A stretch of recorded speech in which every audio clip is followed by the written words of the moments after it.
सभी को नमस्ते। बीएससी पार्ट थर्ड में आज नई पुस्तक इलेक्ट्रोडायनामिक्स शुरू कर रहे हैं। इसमें अपना आज का चैप्टर रहेगा त्वरित आवेशों से विकिरण। इसमें अपना आज का टॉपिक जो है वो मुख्य रूप से रहेगा मंदित विभव। तो मंदित विभव की शुरुआत करने से पहले हम दो तीन छोटी छोटी परिभाषाएं हैं, इनके बारे में चर्चा करेंगे। उसके पश्चात मंदित विभव के बारे में बात करेंगे। तो विकिरण क्या होती है पहले।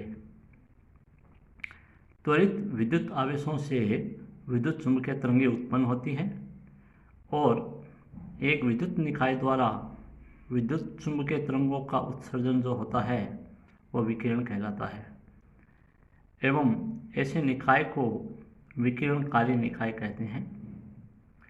विकिरणकारी निकाय द्वारा उत्सर्जित तरंगों का विद्युत चुम्बकीय क्षेत्र जो होता है वो निकाय का विद्युत क्षेत्र कहलाता है। अब हम बात करेंगे मंदित विभव के बारे में। यहाँ हम गतिशील आवेशों के विद्युत एवं चुंबकीय क्षेत्र ज्ञात करेंगे। विकिरण क्षेत्रों का उनके स्रोतों के साथ जो संबंध है वह संबंध सरलता से ज्ञात किया जा सकता है। यहाँ हम विद्युत एवं चुंबकीय क्षेत्र को उनके विद्युत चुंबकीय विभव के रूप में निम्न प्रकार लिख सकते हैं। E is equal to minus का grad phi minus del A upon del t, इसको हमने समीकरण 1 दे दिया। और B is equal to curl of A, इसको हमने समीकरण 2 दे दिया है। हम जानते हैं कि लॉरेंट्ज प्रतिबंध जो होता है वो निम्न समीकरण द्वारा दिया जाता है। Divergence of A is equal to mu zero epsilon zero del phi upon del t is equal to 1 upon C square del phi upon del t. Equation number 3 दे दी है। समीकरण 3 का मैक्सवेल के विद्युत चुंबकीय समीकरणों में प्रयोग करने पर ए सदिश व फाई के निम्न असमरूप समीकरण प्राप्त होते हैं। Del square phi minus 1/c square del square phi upon del T square बराबर माइनस का रो अपॉन एप्सिलॉन नॉट, समीकरण 4। और del square A minus 1/c square del square A upon del T square बराबर minus का mu not J, समीकरण 5। तो ये समीकरण 4 और 5 जो है वो ए और फाई के लिए असमरूप समीकरण है। समीकरण 5 में जे जो है वो धारा घनत्व है। समीकरण 4 व 5 को ए व फाई के लिए आवेश व धारा वितरण के पदों के रूप में हल करेंगे। स्थिर अवस्था के लिए जब आवेश स्थिर हैं उसके लिए समीकरण 4 और 5 को निम्न रूप में लिख सकते हैं। डेल स्क्वायर फाई बराबर माइनस का रो अपॉन एप्सिलॉन नॉट और del square A is equal to mu not J, यानी 4 और 5 में ये जो दोनों पद है ये हट जाएंगे। उपरोक्त समीकरणों का जो चिर परिचित हल है वो निम्न प्रकार प्राप्त होता है। Phi r is equal to 1 upon epsilon not volumetrical rho r upon r minus r dash का मापांक और डिटॉय, और A r is equal to mu zero upon 4 pi volumetrical J r upon modulus r minus r dash d tau, इसे हमने समीकरण 6 दे दी। चित्र में डिटॉय जो है, आपको एक चित्र दिखाई दे रहा है। इस चित्र में डिटॉय जो है वो एक लघु आयतन है एवं एक बिंदु P का स्थिति सदिश जो है वो R सदिश है। इस बिंदु P पर हमें विभव ज्ञात करना है। ये बिंदु P है आपका। विभव को रो व J को R डैश के फलन मानते हुए संपूर्ण आयतन V का समाकलन करके प्राप्त किया जा सकता है, जबकि स्थिति सदिश का आयतन अवयव जो है वो डी टॉय है। साथ ही ये जो समीकरण 6 है, ये समीकरण 6 तभी सत्य है जब आवेश विरामावस्था में एवं धाराएं जो है वो स्थिर है। अब ऐसी स्थिति पर विचार करते हैं जिसमें रो जो है वो समय के साथ परिवर्तित होता है। अब यहाँ t समय पर बिंदु P पर विभव भी ज्ञात करना है। यदि डी टॉय आयतन में आवेश वितरण जो है वो समय के साथ परिवर्तित होता है, तो इन आवेशों के साथ संबंधित विद्युत क्षेत्र जो है वो परिमित वेग c से गति करेंगे एवं डी टॉय से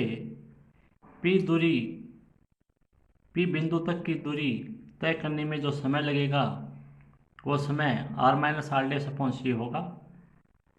अतः स्पष्ट है कि t समय पर बिंदु P पर डी टॉय में विद्यमान आवेश के कारण विभव में अंशदान जो होगा वो t-r-r' समय पर विद्यमान आवेश पर निर्भर करेगा। यह समय वह समय है जिसमें r डैश पर डी टॉय में विद्यमान आवेश से विद्युत क्षेत्र संचरित होकर t समय में बिंदु P पर पहुंचता है। अतः इसके लिए समीकरण निम्न प्रकार हो जाएगी। फाई RT बराबर 1/4πε0 volumetrical rho upon r vector minus r dash d tau, समीकरण 7। और A equal to μ0/4π volumetrical J r dash T minus r minus r dash upon C upon r minus r dash d tau, equation 8 है। समीकरण 7 और 8 जो है वो भौतिक स्थितियों से प्राप्त है। अतः हमें यह ज्ञात करना है कि क्या ये असमित समीकरण 4 और 5 जो हमने पहले प्राप्त कर ली थी उनके हल हैं। इसे सत्यापित करने के लिए हम समीकरण 7 को निम्न रूप में लिखते हैं। Phi RT equal to 1/4πε0 volume integral rho upon r dash d tau. यहाँ कैपिटल R डैश जो है वो r माइनस r डैश लिख दिया है मैंने, समीकरण 9 दे दिया है इसको।